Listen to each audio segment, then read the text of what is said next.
Kristen Cossota. And Ms. Cossota, how are you employed? I am a supervisor team lead within the DNA section of the Texas Department of Public Safety Crime Laboratory in Garland. And how long have you been working for that agency? Hang on, let me check the mics. I don't think they're, oh, again, my bad. Imagine that. Okay, go ahead. How long have you worked for Crime Lab, DPS Crime Lab there in Garland? Since September of 2013. And what type of education and experience did you have leading to your job there at Crime Lab in Garland? I have a Bachelor's of Science in Biology with a minor in Criminal Justice Forensic Science and a Master's of Science in Forensic Science, both from St. Houston State University. And did you go there directly out of college, or were you employed at other places before you came to? I was previously employed at a private DNA laboratory in Dallas called Orchid Cellmark for about 3 years. So, in your capacity, can you kind of just briefly describe what your duties are as far as your work there at the DPS Crime Lab in Garland? As a forensic scientist, I screen evidence for biological materials such as blood or semen. I collect and preserve biological and trace evidence. I perform DNA analysis, DNA interpretation, and prepare reports of my findings, testify in court when needed. As a supervisor, I manage a team within the DNA section where I am in charge of managing their caseload, answering questions, and performing HR duties such as timekeeping and evaluations. Understood. So, but you still perform analysis, interpretation, and issue reports on DNA findings yourself, is that correct? Yes, sir. Now, with regard to the case that we're here for today, may I approach your Honor? Yes, sir.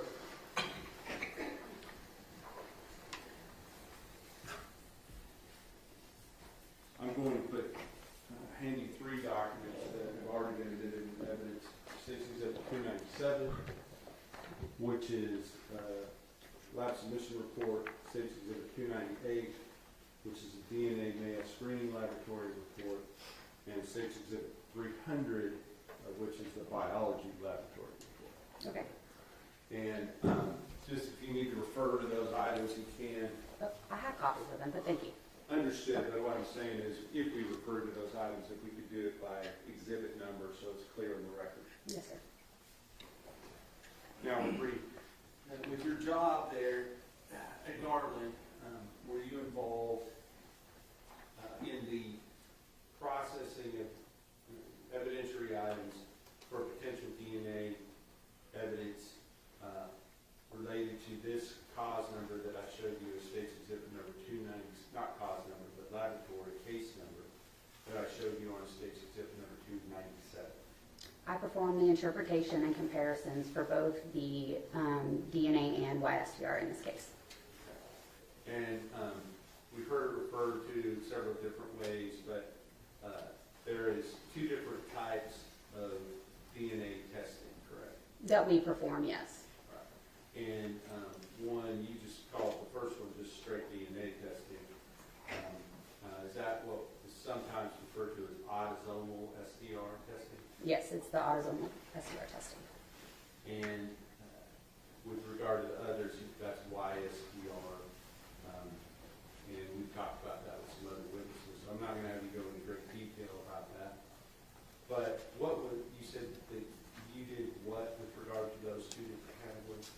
I performed the interpretations of the DNA profiles that were obtained. I then compared known reference samples to those and then issued my reports. And so let's just kind of walk through that process. And if we need to set it up if it's different between Autosomal STR and Y-STR, let's talk about one and then the other. Which one should we address first? The interpretation is the same. The calculation of the statistics is different. Well, let's just talk about the initial Autosomal STR samples that you were involved in testing. There was a number of items that were tested at the DPS Crime Lab, correct? Yes, sir.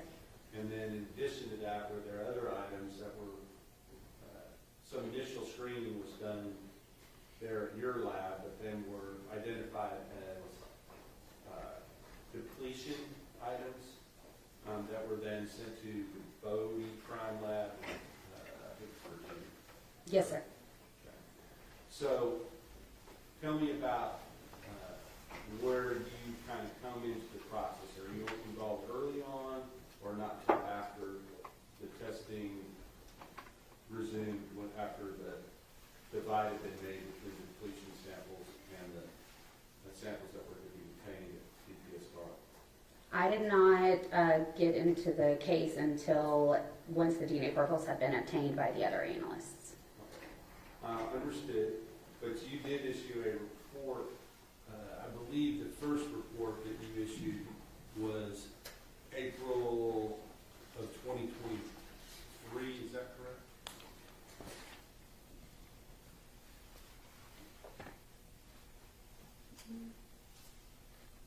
Sorry.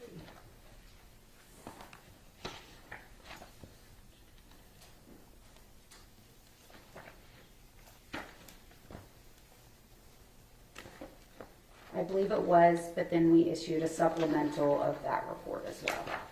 Understood. Yes. Understood. So early on, you issued this April 19th report called the DNA Laboratory. Yes, sir. What is the purpose of that report, and what is it intended to show? That report was for the processing of the sexual assault kit that was collected, and there is a state law that requires us to process sexual assault kits within 90 days. So in cases where there is other evidence, those are typically processed first to abide with that law, and then the other evidence will get processed. So that would be a reason that the vaginal swabs were separated out from the other swabs in the sexual assault kit, is that correct? Yes, sir. All right. And can I approach her? Yes, sir. Understanding that there was a supplement that replaces this report, essentially. Objection, Your Honor, he's testifying. Rephrase your question. I was just, let me ask the question. The question is State's Exhibit number 299, do you recognize that?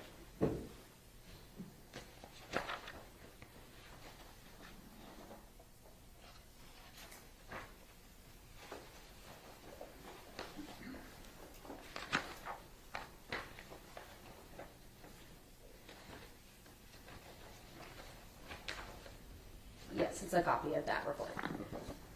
And with regard to that report, I'm going to offer States 299 into evidence.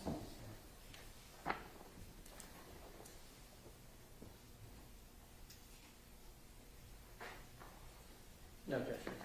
State's Exhibit 299 is Now, with regard to this report, you said something about a supplemental report that was issued later. Can you explain what you were talking about? Yes, so in November of 2023, we changed the way that we report our statistic. We ended up adding a verbal qualifier to essentially help those reading it understand how much support is actually given to that statistic that's being listed. And so I issued a supplemental that just added that qualifier in so that it would be consistent with the other reports. But did it change the results as far as the actual analysis or anything other than the verbal qualifier? Right, it did not change the statistic. Okay. So on that report, you're only looking at the vaginal swabs, is that correct? Correct. And just go ahead and tell the jury what your finding was with regard to the vaginal swabs on State's Exhibit number 299. The DNA profile from the sperm cell fraction of this item is interpreted as a mixture of two individuals with the victim as an assumed contributor. The probability of obtaining this mixture profile if the DNA came from the victim and one unrelated unknown individual is 2 times greater than the probability of obtaining the profile if the DNA came from the victim and the suspect. And you talk very fast. Go ahead. This likelihood ratio indicates support for the proposition that the suspect is excluded as a possible contributor to the profile. Internal validation has shown that a likelihood ratio of this value may also indicate support for the exclusion of a true donor from the profile. The DNA profile from the epithelial cell fraction of this item is consistent with the DNA profile of the victim. The suspect is excluded as a contributor of this profile. At this point, the suspect was excluded with regard to that particular profile. Now, does that necessarily mean that the suspect is excluded as a contributor altogether? From this analysis, it was a exclusion with, at that point, we called it limited, like it was a limited support for exclusion, is what the verbal qualifier was. Given the fact that it's just, the ratio is so close, it's like 2 to 1 rather than big, huge numbers. Honor leading. Let me hear the question. What, if any, significance did you put to that at that time?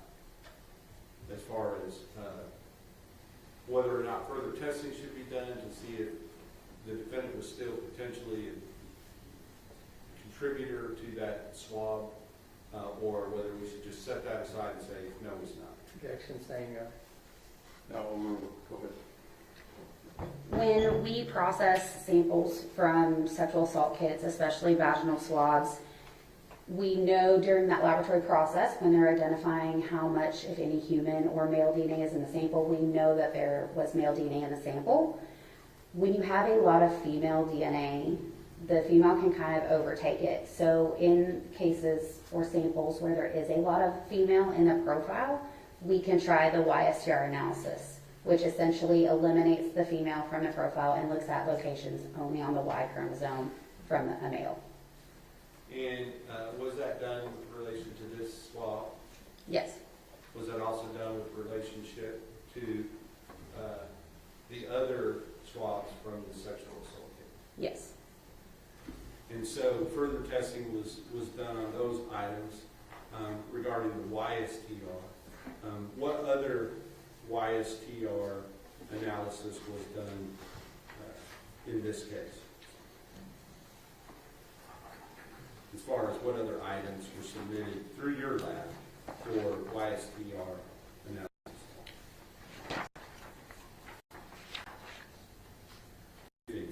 In addition to the items from a sexual assault kit, the buccal swab from Tanner Horner was also had Y-STR analysis performed on it for comparison. And did Y-STR, were you able to get results from each of the different swab samples, meaning the anal swabs and the oral swabs? Athena,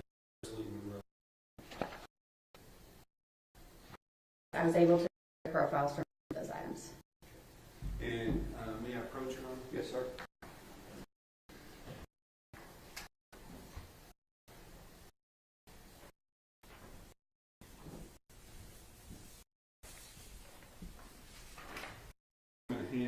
States example number 303.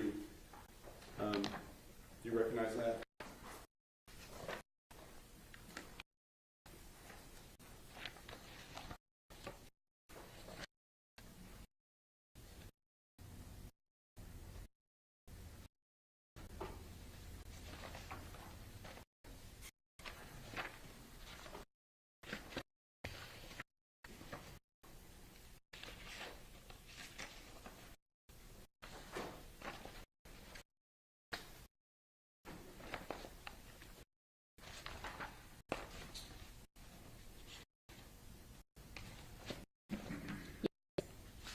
And is that, what is that? It's the supplemental to the April 19th. What is the only difference between the two reports? It was the addition of the Bode scale for statistics. Now, in regard to States Exhibit number 302, you recognize that?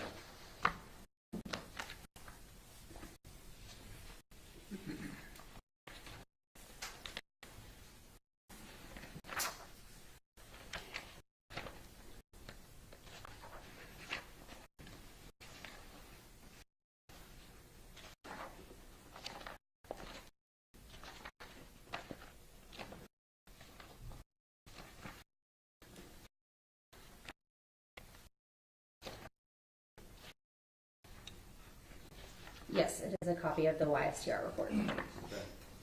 Okay. And does that document your findings for the anal swabs and the oral swabs from Athena, Presley, and Strand? Yes. This time I'll offer an evidence, states exhibit number 302.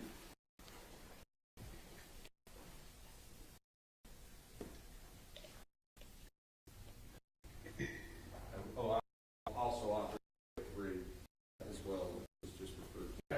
After we get already. States 302 and 3 remitted.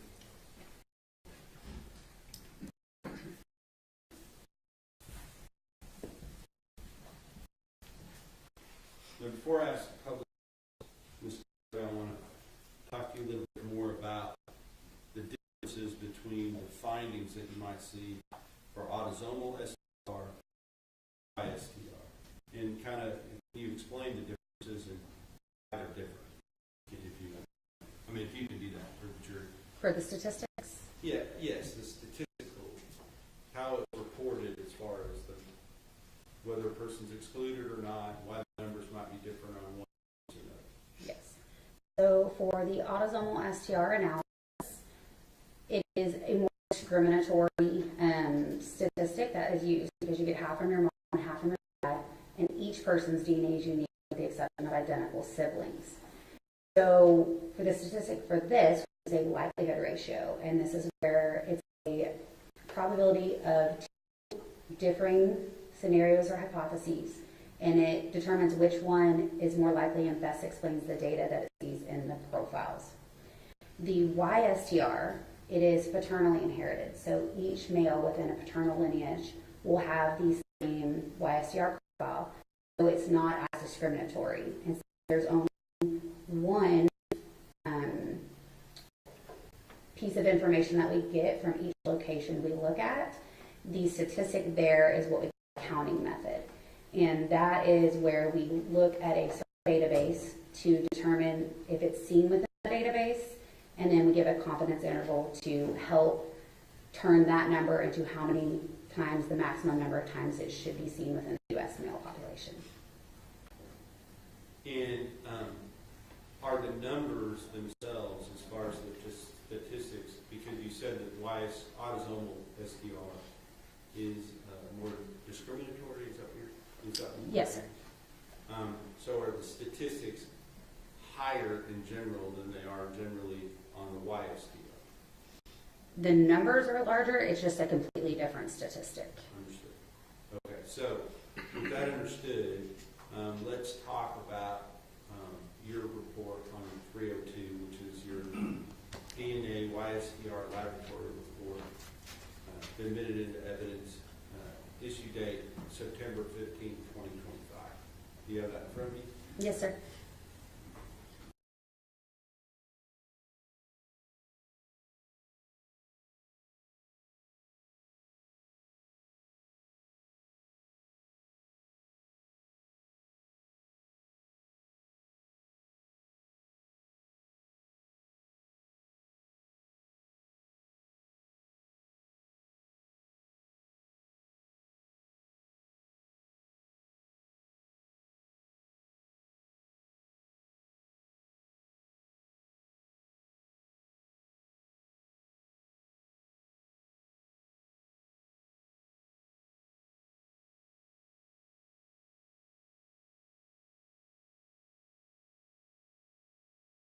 May I publish, Your Honor? Yes, sir. Correct. Yes, sir. Who's the person that drafted and issued this report? I did. Now, before you, the person that drafted and issued this report? I did.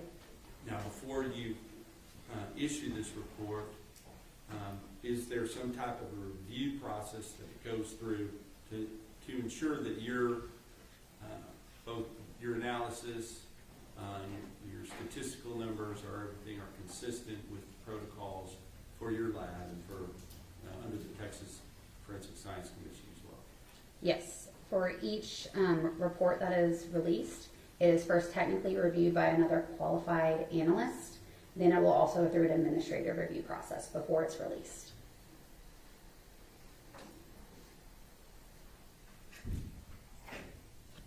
So let's look first of all, it says that 0101AA was used for comparison. What is 0101AA? 0101AA is the right buccal swab 1 from Tanner Lynn Horner. So first we're going to look at item 0201. And what is 0201? 0201 are the vaginal swabs from Athena Strand. So let's talk about the first paragraph there under 0201, vaginal swabs from Athena Strand. If you would read that first paragraph, and then I may ask you some questions about that before we move on to the next one. Okay. The Y-STR profile from fraction 1, epithelial cell fraction, of this item is interpreted as originating from a single individual. Tanner Horner cannot be excluded as a contributor of the male DNA profile. The selected profile is found in 0 of 16,388 total individuals within the U.S. database, YHRD version R69. Applying a statistical confidence interval of 95%, this profile is not expected to occur more frequently than 1 in 5,471 U.S. males. In addition, any paternally related male relatives of Tanner Horner cannot be excluded as a contributor of this male DNA profile. And so because of that, if there were no other evidence to tell you one way or the other, that any people that would not be excluded would include who related to Tanner Horner. Can you rephrase that? Yes, I'm sorry, that was poorly phrased. You said certain people cannot be excluded other than Tanner Horner. Who would those people be? So any paternally related male relatives cannot be. Tanner Horner. Who would those people be? So any paternally related male relatives cannot be excluded because the Y profile is inherited paternally. So each male within a paternal line will have the same Y-STR profile. And that would include who within his family? Son, father, uncle, grandfather, cousin, as long as they're in that paternal line. Now, a couple other things, YHRD version R69, what's that talking about? That is the database that we use. It is the Y chromosome haplotype reference database, and the version R69 is just the current version. And so, of all the people that were in that database, the 16,000 whatever, no one had this profile, correct? Correct. It was found 0 times. All right. And so how do you do this statistical analysis from 0 of 16,000 to 1 of 5,471? To accommodate for the small sample size that is currently in the YHRD database of 16,388, a confidence interval is used to determine the maximum number of times that this profile would expect to be seen in the U.S. male population. It helps keep it from making it seem like it's maybe more rare than it is because it's 0. So with the 95% confidence interval, it is not expected to occur more frequently than 1 in 5,471 U.S. males. Can you explain what that 95% confidence interval means? The 95% confidence interval is just that we are 95% confident that that profile, when the maximum times you would see it, would be 1 in 5,471. And it's at the lower end of that confidence interval to make sure that we are being the most conservative in our reporting. Understood. Okay, so talks about from fraction 1, and then the second paragraph we're about to talk about, that talks about fraction 2. What are those fractions? During the first step of the process, I believe y'all may have already talked about this, but it's the extraction process. This is where we remove any possible DNA from the substrate that it's on, such as a piece of cloth or a swab. And for samples where there could be possible semen present, we do a type of extraction called a differential extraction. This just allows us to essentially try to remove any possible DNA from sperm cells from any other DNA that may be in the sample. And as I spoke of previously, right, with some of those samples from orifices, they can have a lot of the individual's DNA whom it's from. And so that also allows us to try to separate out and get better interpretable profiles. So let's go on to the first fraction was epithelial cell fraction. What is epithelial cells? It can be any cell that is not a possible sperm cell. Okay. So let's go on to the second paragraph, and I think that spans both pages, so I'll put it at the page break. So go ahead and read that second paragraph related to the vaginal swabs. The Y-STR profile from fraction 2, sperm cell fraction of this item, is interpreted as originating from a single individual. Tanner-Horner cannot be excluded as a contributor of the male DNA profile. The selected profile is found in 0 of 16,388 total individuals within the U.S. database, YHRD version R69. Applying a statistical confidence interval of 95%, this profile is not expected to occur more frequently than 1 in 5,471 U.S. males. In addition, any paternally related male relatives of Tanner-Horner cannot be excluded as a contributor of this male DNA profile.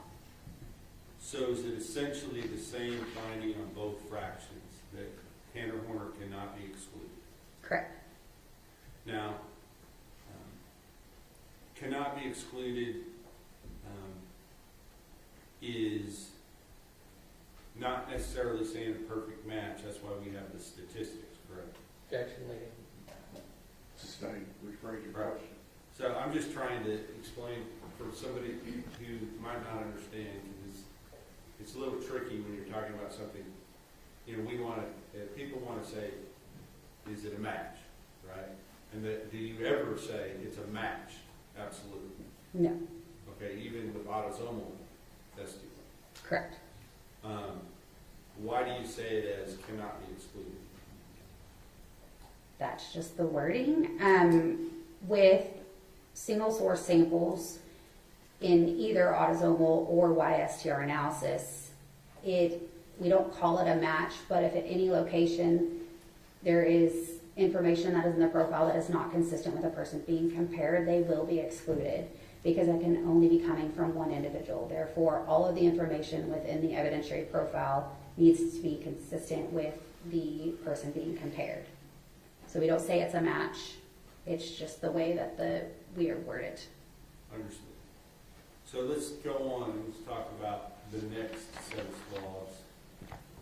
Why is there not two fractions related to this next set? These went through the laboratory process at different times, and that was due to the amount of male DNA versus the amount of female DNA in the samples. So for the vaginal swabs, there was enough where we thought we might be able to get an interpretable profile using autosomal STRs. We know that at certain levels of a male to female ratio that female may mask that male that would be present and you wouldn't see a profile. So those we preserve straight for Y-STR testing. And so they just go through a single extraction. Instead of separating it into the two different fractions, it stays as one. So with regard to the swab, the anal swabs from Athena Strand, which are listed up here as item 0202, can you tell the jury what your findings were related to that? The Y-STR profile from this item is interpreted as originating from a single individual. Tanner-Horner cannot be excluded as a contributor of the male DNA profile. The selected profile is found in 0 of 16,388 total individuals within the U.S. database, YHRD version R69. Applying a statistical confidence interval of 95%, This profile is not expected to occur more frequently than 1 in 5,471 U.S. males. In addition, any paternally related male relatives of Tanner Horner cannot be excluded as a contributor of this male DNA profile. And then with regard to item 0203, the oral swabs from Athena, Presley, and Bode. Can you read that? The partial Y-STR profile from this item is interpreted as originating from a single individual. Tanner Horner cannot be excluded as a contributor of the male DNA profile at the following loci: DYS 448, DYS 19, DYS 549, DYS 437, DYS 390, and DYS 456. At these loci, the selected profile is found in 0 of 16,388 total individuals within the U.S. database, YHRD version R69, applying a statistical confidence interval of 95%. This profile is not expected to occur more frequently than 1 in 5,471 U.S. males. In addition, any paternally related male relatives of Tanner Horner cannot be excluded as the contributor of this male DNA profile. Now, this was explain the difference between the first sets of swabs and this one as far as the profile that was obtained. The first ones don't have partial, so a full profile is where we get information of every location that we're testing for. A partial profile means that we are missing information within those locations that we're looking at. But not that you have the wrong information, correct? No, it most of the time is due to the quantity of DNA that's in the profile. And even with the partial profile, were you able to get essentially the same statistical probability or likelihood ratio? It was the same statistic. And just to summarize, can you tell us whether or not Tanner Horner was excluded as a possible contributor from the vaginal swab of Athena Strand? He could not be excluded from fraction 1, the epithelial cell fraction, or from fraction 2, the sperm cell fraction. And can you tell us whether or not he can be excluded from the anal swabs of Athena Strand? He could not be excluded. And can you tell us whether or not he could be excluded from the oral swabs of Athena, Presley, and Rose Strand? He could not be excluded.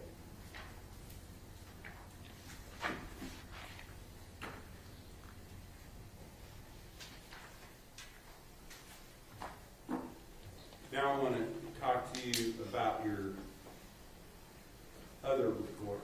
I think we have, can I check with the court report, 299 and 302 are both been admitted, is that correct? Yes.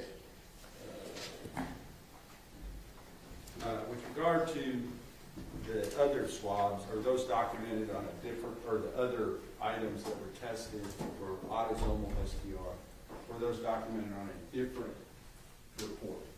Yes. I'm going to show you State's Exhibit number 301 and ask you to recognize that.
it's a copy of my report. And does that document the findings that you made related to the items that were tested for autosomal STR? Mine and Elizabeth C. Strunk's. Okay. And her, before I offer it, explain what she did as opposed to what you did for this report.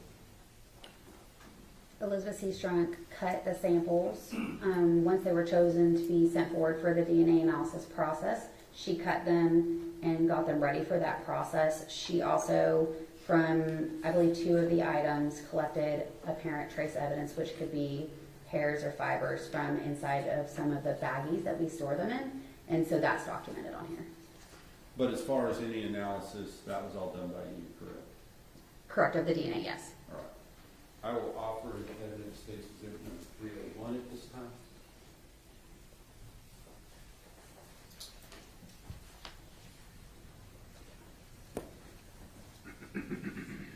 No objection. State's Exhibit 301 is admitted. And may I publish it? Yes, sir.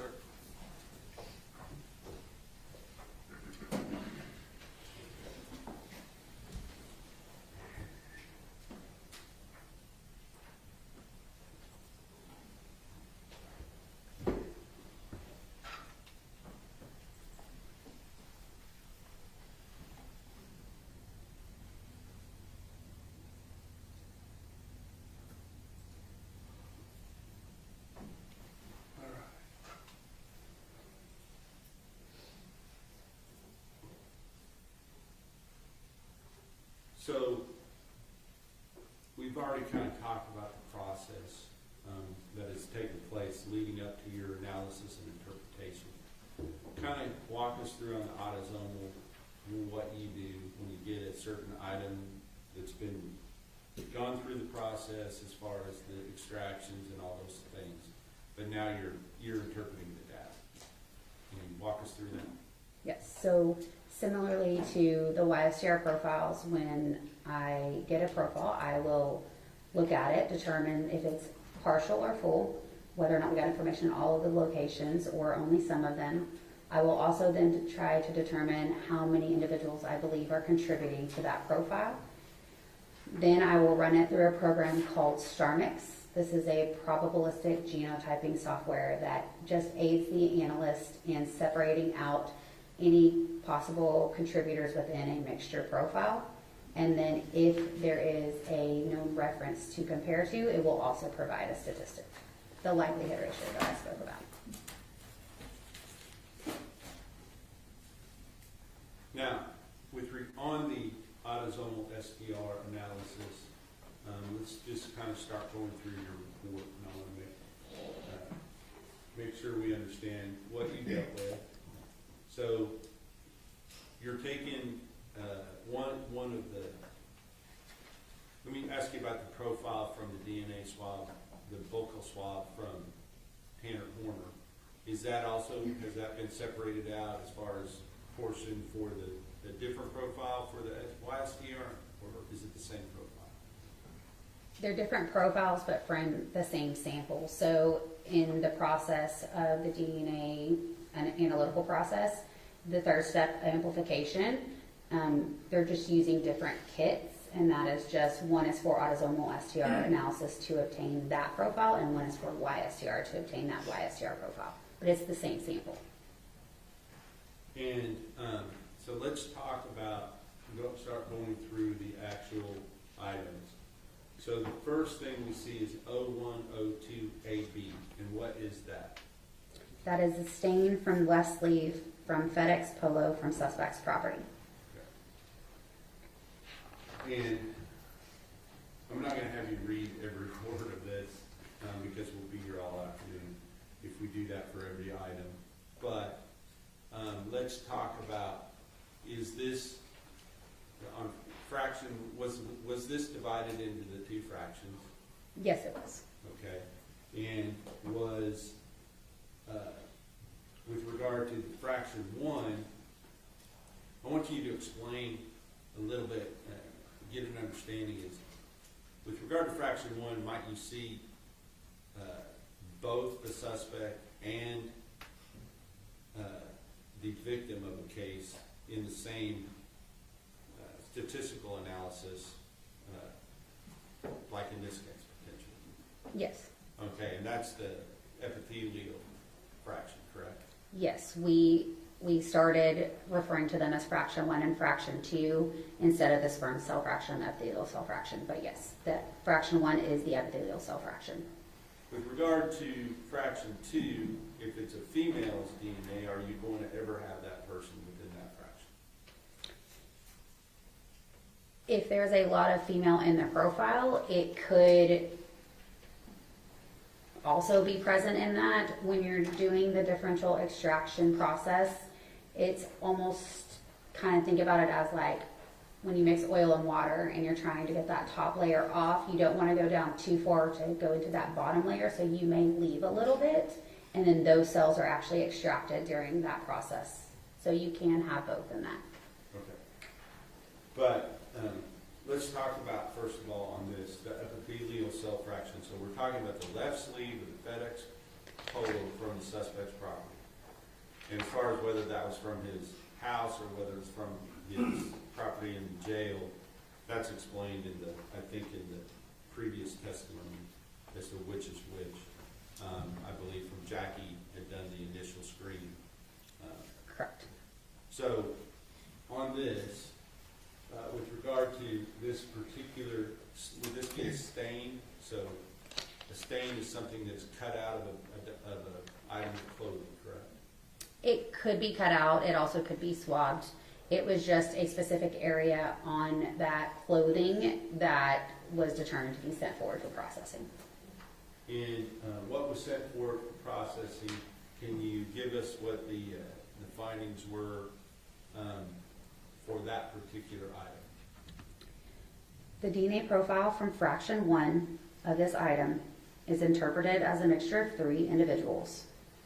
The probability of obtaining this mixture profile if the DNA came from Tanner Horner and 2 unrelated unknown individuals is 53.1 septillion times greater than the probability of obtaining this profile if the DNA came from 3 unrelated unknown individuals. Okay, stop there for a second. So in this part of the statistical analysis, you're just determining whether Tanner Horner can be excluded, is that right? Correct. Every known reference that we have is compared to every evidentiary profile to determine whether or not they could be included or excluded. So then you next look at whether or not the victim can be excluded, is that correct? Correct. That's leading, Your Honor. Sustained, don't leave your witness. Apologize, Your Honor.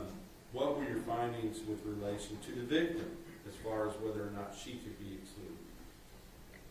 The probability of obtaining this mixture profile if the DNA came from Athena Strand and 2 unrelated unknown individuals is 951 trillion times greater than the probability of obtaining this profile if the DNA came from 3 unrelated unknown individuals.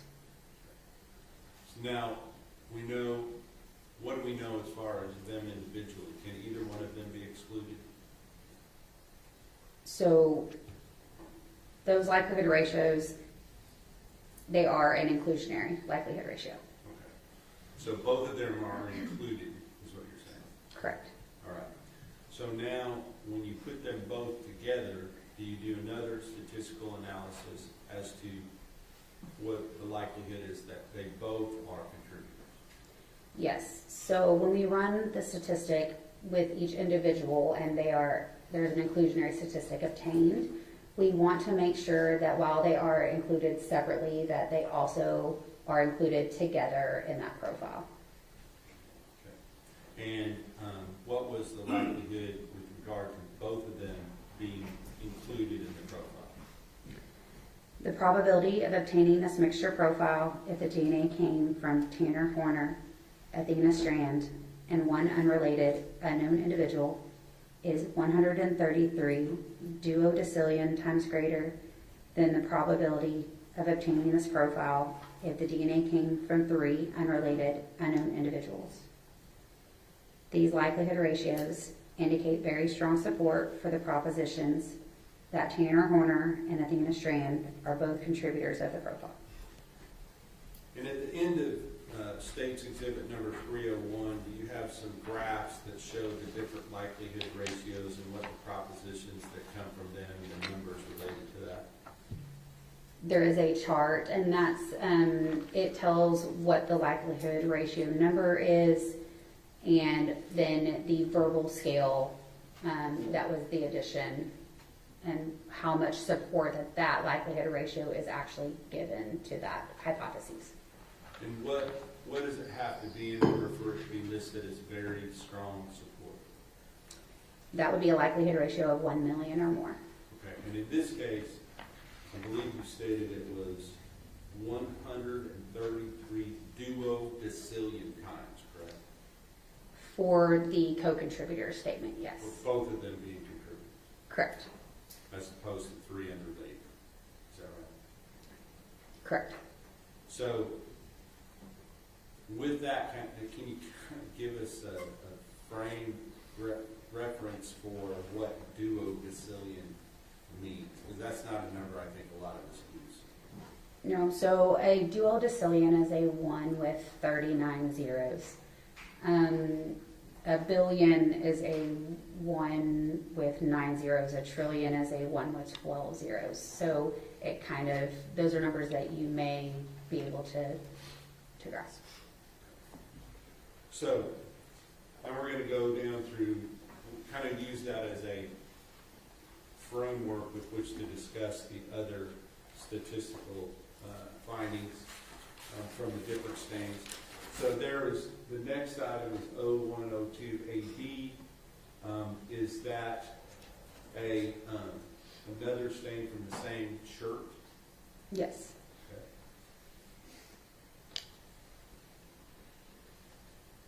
And is that essentially, maybe not, the numbers are not exactly the same, I don't know if they are or not, but does it basically still have very strong support that both of them are contributors? These likelihood ratios indicate very strong support for the propositions that Tanner, Horner, and Athena Strand are both contributors to the profile. In this case, it was only 73 octillion times greater, is that right? Am I looking at that incorrectly? Maybe I'm looking, oh, I'm sorry. In this case, it was 245 quattrodecillion. Is that more or less than duodecillion? So a quattrodecillion is a 1 with 45 zeros. Okay. So very strong support, both contributors. So let's go on to the sperm cell fractions of those two. Was Athena Strand excluded from the sperm cell fractions of those first two items? The DNA profile from fraction 2 of this item is interpreted as originating from a single individual. I'm sorry, this is for 0102 AB. Yes. So we're looking at, I asked you about two at once, and that's my fault. But 0102 AB, let's talk about that first. The DNA profile from fraction 2 of this item is interpreted as originating from a single individual. The probability of obtaining this profile, if the DNA came from Tanner Horner, is 112 septillion times greater than the probability of obtaining the profile if the DNA came from an unrelated, unknown individual. This likelihood ratio indicates very strong support for the proposition that Tanner Horner is a contributor of the profile. Athena Strand is excluded as a contributor of this profile. And I guess the reason I was asking about the female DNA earlier is you have one fraction of the same swabbing or material that is sent forward. One she's included, one she's excluded. Give us kind of the reasoning for that. You understand what I'm saying? You got the epithelial section, you got the sperm cells fraction. One she's strong, very strong support, she's one of the contributors, versus the other she's excluded. Correct. So, is that because it's really just looking for male DNA? Sustained, don't leave your witness. Do you have reasoning for that? Is there? It could be that it doesn't separate it by male, and the extraction process itself is made to try and separate any possible sperm cells. That doesn't mean that it is from sperm cells, it's just that it's possible sperm cells. And like I said, there could be that bleed over where someone could be included in it, but we can't say what exactly type of DNA that sample is from. But on these two samples that we've talked about so far, when the sperm cell fraction was separated out, can you tell us whether or not Athena was actually excluded from the sperm cell fraction? She was, for a 102 AB, she was excluded. And what about the next one, a 102 AB? The DNA profile from fraction 2 of this item is interpreted as originating from a single individual. The probability of obtaining this profile if the DNA came from Tanner Horner is 116 septillion times greater than the probability of obtaining the profile if the DNA came from an unrelated unknown individual.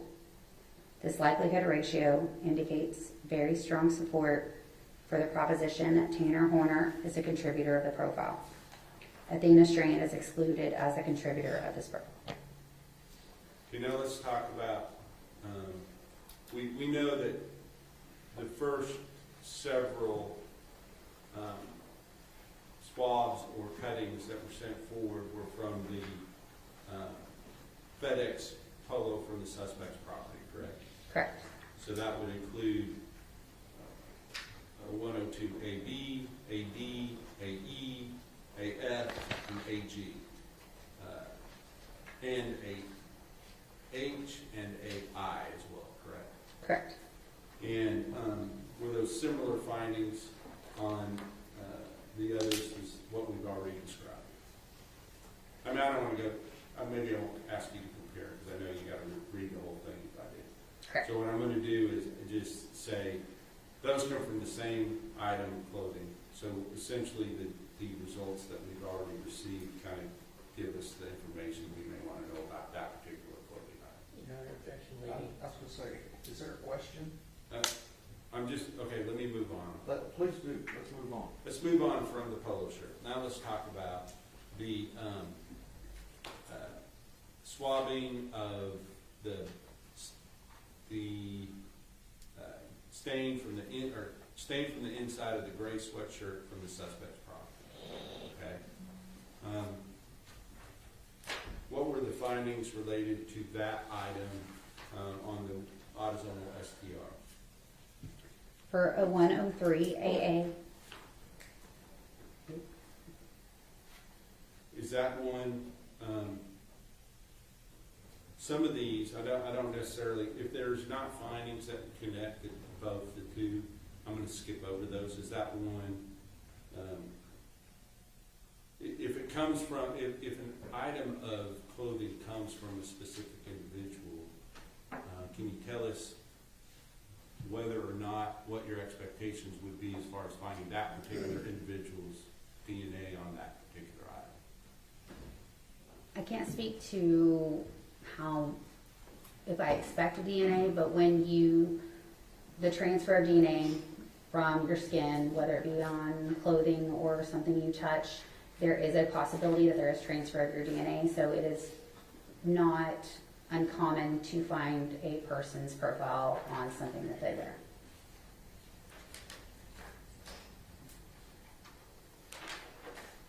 All right, I'm going to skip all the way down to some of the swabs that were collected in the truck. I'm going to look at, go down to 0115 AA.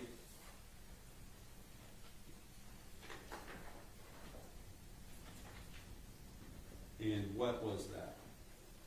A 115 AA is passenger side cargo door step swabs from truck. Give me just a second to get that.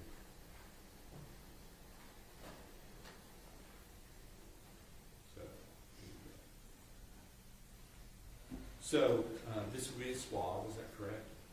Correct. And can you give us the findings for that particular swab from the passenger side cargo door step from the truck? The DNA profile from this item is interpreted as a mixture of 3 individuals. The probability of obtaining this mixture profile if the DNA came from Tanner Horner and 2 unrelated unknown individuals is 894 quintillion times greater than the probability of obtaining this profile if the DNA came from 3 unrelated unknown individuals. This likelihood ratio indicates very strong support for the proposition that Tanner Horner is a contributor to the profile. The probability of obtaining this mixture profile if the DNA came from Athena Strand and 2 unrelated unknown individuals is 8,640 times greater than the probability of obtaining this profile if the DNA came from 3 unrelated unknown individuals. This likelihood ratio indicates moderate support for the proposition that Athena Strand is a contributor to the profile. The probability of obtaining this mixture profile if the DNA came from Tanner Horner, Athena Strand, and 1 unrelated unknown individual is 17 octillion times greater than the probability of obtaining this profile if the DNA came from 3 unrelated unknown individuals. This likelihood ratio indicates very strong support for the proposition that Tanner Horner and Athena Strand are both contributors to the profile. Going on down to 0115 AE, the passenger side wheel well. Can you read that as well? The DNA profile from this item is interpreted as a mixture of 3 individuals. The probability of obtaining this mixture profile if the DNA came from Tanner Horner and 2 unrelated unknown individuals is 10.5 million times greater than the probability of obtaining this profile if the DNA came from 3 unrelated unknown individuals. The probability of obtaining this mixture profile if the DNA came from Athena Strand and 2 unrelated unknown individuals is 334 trillion times greater than the probability of obtaining this profile if the DNA came from 3 unrelated unknown individuals. The probability of obtaining this mixture profile if the DNA came from Tanner Horner, Athena Strand, and 1 unrelated unknown individual is 2.59 octillion times greater than the probability of obtaining this profile if the DNA came from 3 unrelated unknown individuals. These likelihood ratios indicate very strong support for the proposition that Tanner Horner and Athena Strand are both possible contributors to the profile. Thank you, Ms. Cossota. At the time that you were working on these items and obtaining the results in your report, had the depletion items also been sent to the Bode Lab in Thornton, Virginia? Yes. Okay. And somewhat close in proximity in time, did they also come back with the results from their analysis of those items? I believe so. Okay. And may I approach Your Honor? Yes.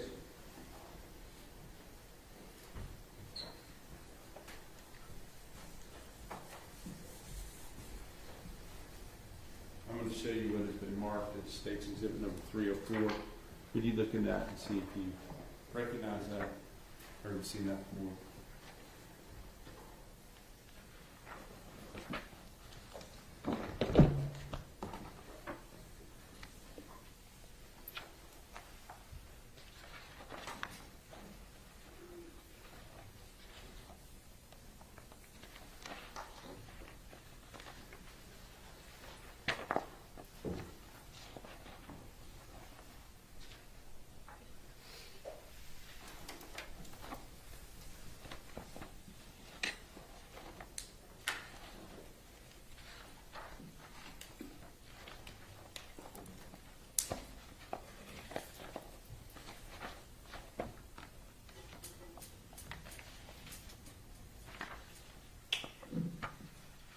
It appears to be a copy of their report. Okay. Your Honor, I'm going to offer the evidence, State's Exhibit number 304. pursuant to some previous. Yes, Chair, no objection to our previous discussion. Okay. States Exhibit 304 is admitted.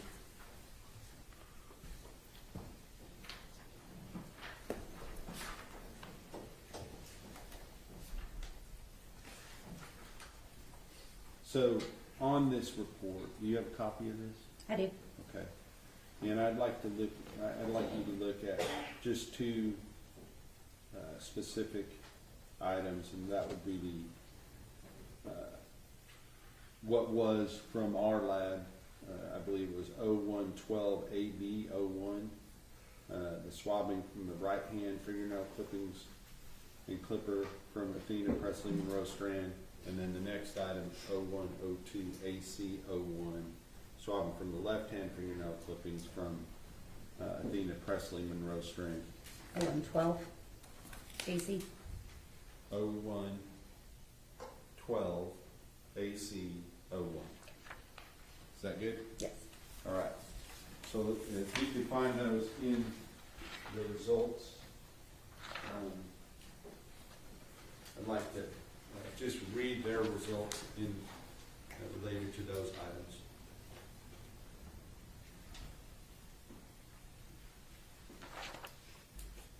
They had a different number, so you got to go back to the front. Mm-hmm.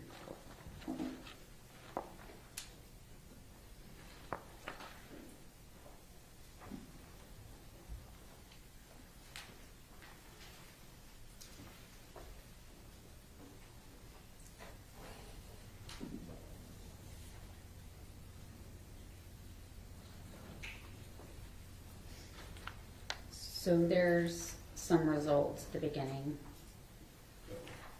Were those Y-STR or were those Autosomal STR? There was male DNA screening conclusions. Okay. I'm not worried so much about that. I want to look at page 4 on the Y-STR profile obtained from those items. Can you read the results on those?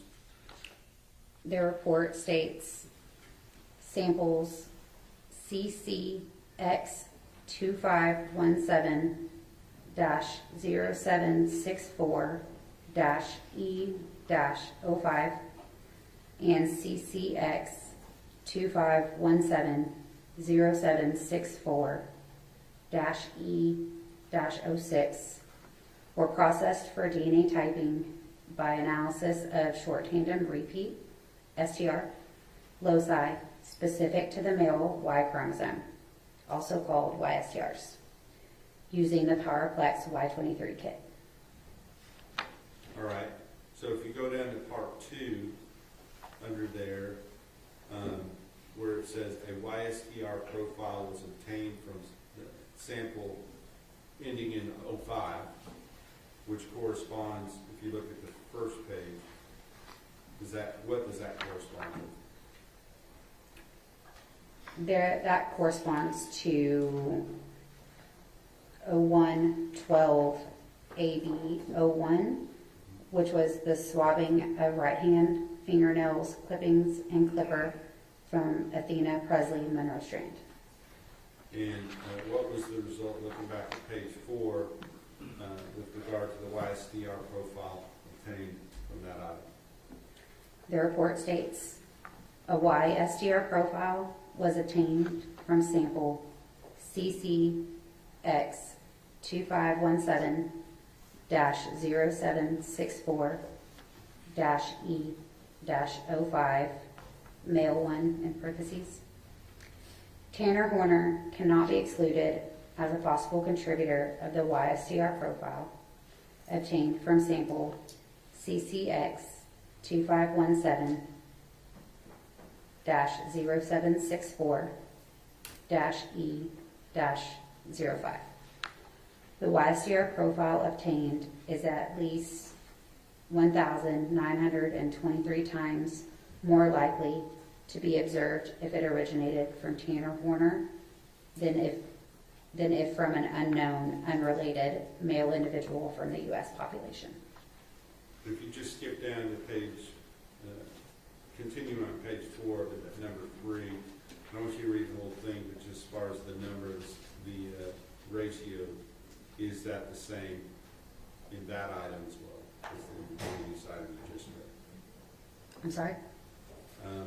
Is the number of not 1,923 times more likely to be observed if it originated from Tanner Horner, is that the same on that item as it was under item number 2? That number is the same. Yes, okay. The item is different, but the number is the same, is that right? Correct. Are there other results in this report as well from different items that were tested? Yes. Okay. But that report is now in evidence and the jury can see that for themselves. So with that, Your Honor, I believe I am ready to pass the witness. Briefly, Your Honor. Good afternoon, Ms. Cossota. Good afternoon. Good to see you again. Thank you for coming in today. Just want to ask you a couple of follow-up questions, okay? Yes, sir. We've talked about this before. The way your submission form is set up, when you receive the materials, it will identify whether it's from, in this case, Athena Strand or Tanner Horner, correct? Could you repeat that? Yeah, when you, materials come in, it'll say that it's sample believed to be from the suspect, or is it sample believed to be from the victim, correct? For both, like known samples or from evidentiary samples? I think for both, because the evidentiary samples, I believe, illustrate like shirt from defendant's life, right? You're not dealing with, I guess what I'm saying, you have some idea of who it's believed to be from. Correct. Whatever is listed on the submission form by the agency, that is what we label it as in our system. And I'm going to focus more on just kind of the Y-STR testing that you did. So I believe from Ms. Ferrera's report and all the way through your work, there was no additional testing done to determine if there were sperm cells in the semen, meaning none of the microscopic examination was made on the sexual assault kit swabs.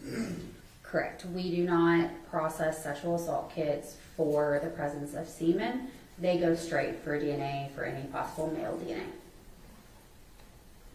And it was not requested that you do that kind of microscopic examination. Correct. Now, two of the items that came into evidence, one was State's Exhibit 299, which is the April 19, 2023 report, and I believe it's State's Exhibit 303, which is the supplement. I'm not sure of their numbers, but yes, I know which reports you're referring to. And that the supplement was dated September 15, 2025. Correct. And you said that you had issued the supplement in response to some new guidance about the, what do we call it, the verbal indicators that you had? The verbal scale, yes, sir. But that didn't change the findings in the report. Correct. It did not change the statistic. So the statistics was that, if I understand it correctly, it was 2 times greater the probability of obtaining the profile from the victim and one unrelated unknown individual than from the victim and the suspect. So the probability of obtaining this mixture profile if the DNA came from the victim and one unrelated unknown individual is 2 times greater than the probability of obtaining the profile if the DNA came from the victim and the suspect. Now, I know you already explained why, so I'm not necessarily going into that, but this Y-STR testing was done in 2025, correct? Correct. And I know that Ms. Ferrera's, she testified yesterday that in doing her male screening on the oral swab, it was inclusive as the male DNA being present. Is that correct?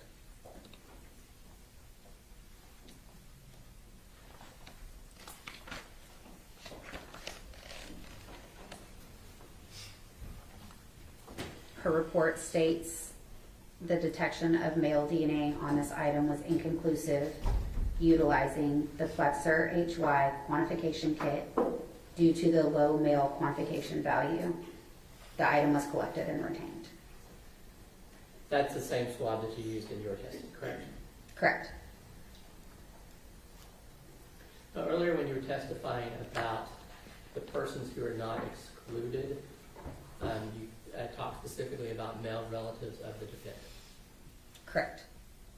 But that wasn't, the statistics are a little confusing. The 1 in 5,471 U.S. males means that there are other males that would not be excluded as well. That is a possibility.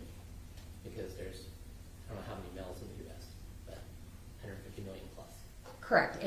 It's used to put the statistic of 0 in 16,388 into the maximum number that it could possibly be seen within the U.S. male population.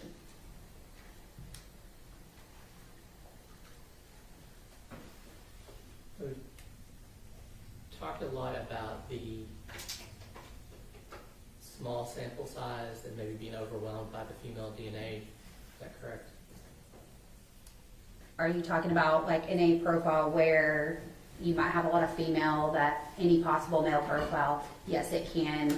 The female essentially masks a low level or could mask a low level male profile.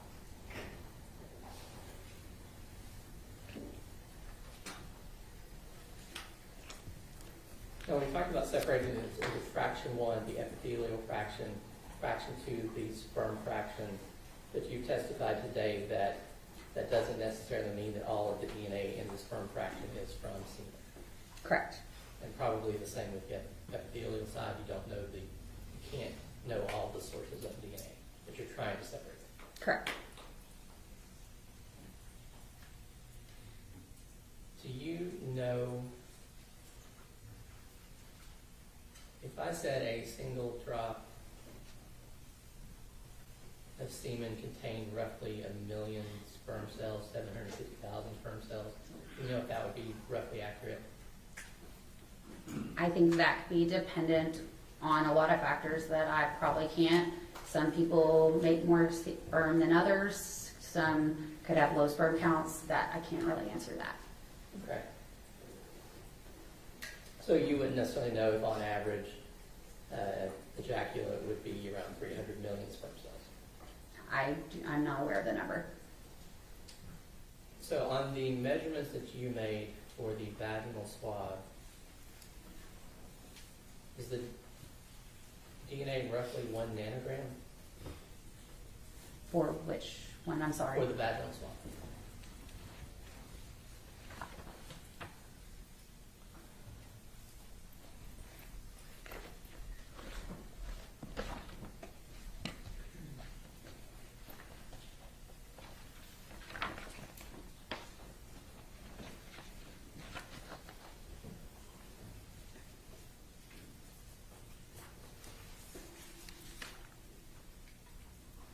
For which fraction?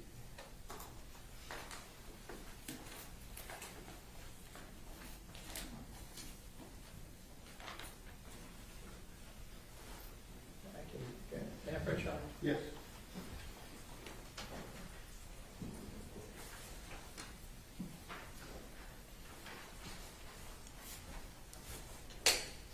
It's very small.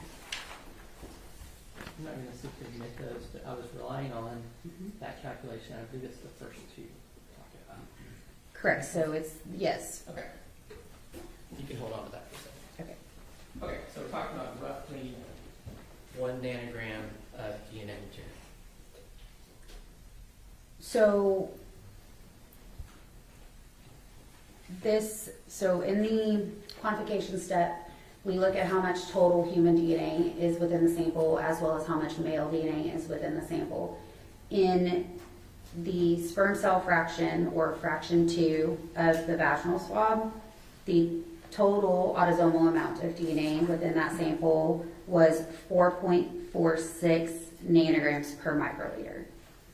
And then the epithelial cell fraction, or fraction 1, it was 117 nanograms per microliter of total DNA. Okay, so the DNA in a single sperm cell is roughly 0.0035 nanograms. I don't know the exact number. Okay. And so, but we can take your numbers divided by that, and we'd have some idea of how many, if they were actually sperm cells, how many sperm cells would be present. I guess theoretically you can, but I can't say what it's from or that it's sperm at all. No. I'm just saying, if we assumed it was all from sperm cells, we're talking, for 1 nanogram, we'd be talking 285. If it's 4, we're talking 4 times that, 1,000. I would need a calculator. Okay.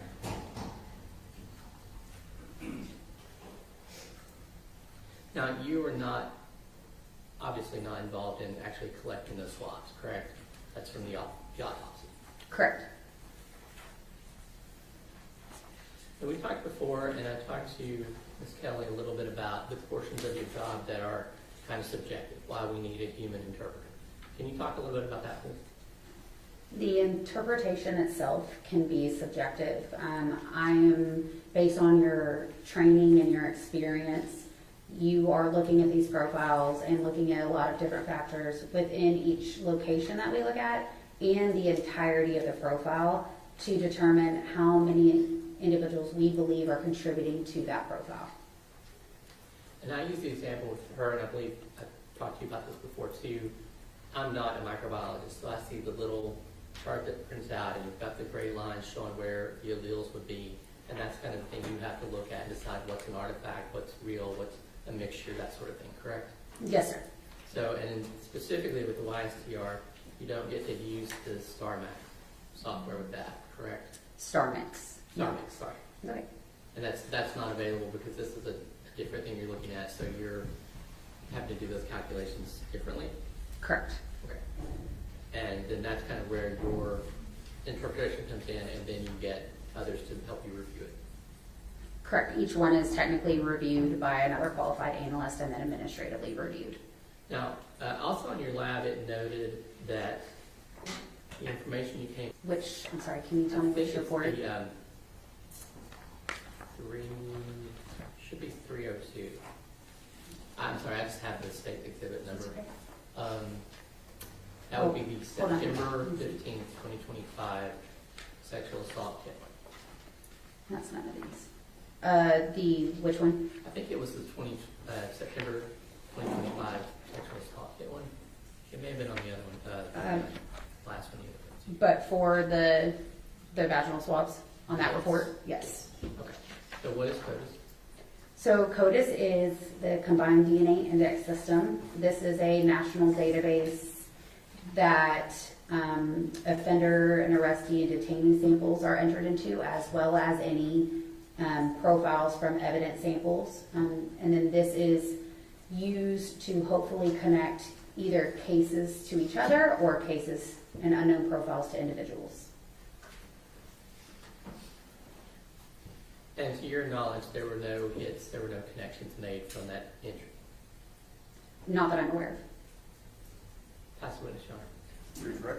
No further questions, Your Honor. May this witness be excused? Yes, sir. Thank you, ma'am. Do you want this?